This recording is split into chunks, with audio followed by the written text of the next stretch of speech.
Habari za wakati huu tena, mfuatiliaji wa Fupi Media, karibu tuangazie kile kilichojiri ukanda wa Afrika Mashariki, na wakati huu tuelekee mashariki mwa Jamhuri ya Kidemokrasia ya Kongo. Kundi la wapiganaji la waasi wa M23 wanaodaiwa kuungwa mkono na serikali ya Rwanda wameonekana kufanya jambo la ajabu lililoshtusha ulimwengu. Waasi hao wanadaiwa kushambulia hospitali mbili zilizopo katika mji wa Goma wiki iliyopita na kuteka wagonjwa pamoja na watu waliojeruhiwa wapatao 130.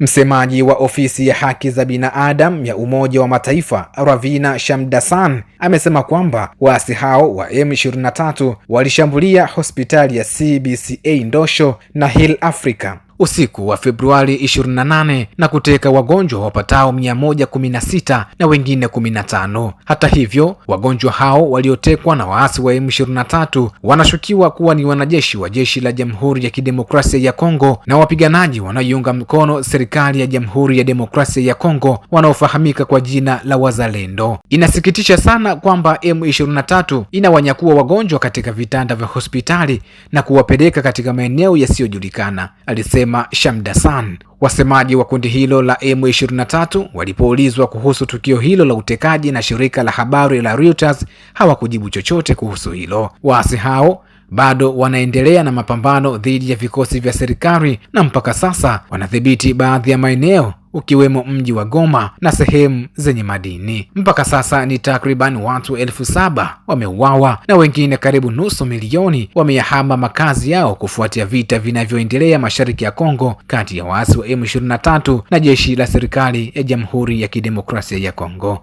Mfuatiliaji wa Fupi Media, nawe una nafasi ya kuchangia kuhusu hiki kinachoendelea kwa kutoa maoni yako, kusubscribe, kushare pamoja na kucomment.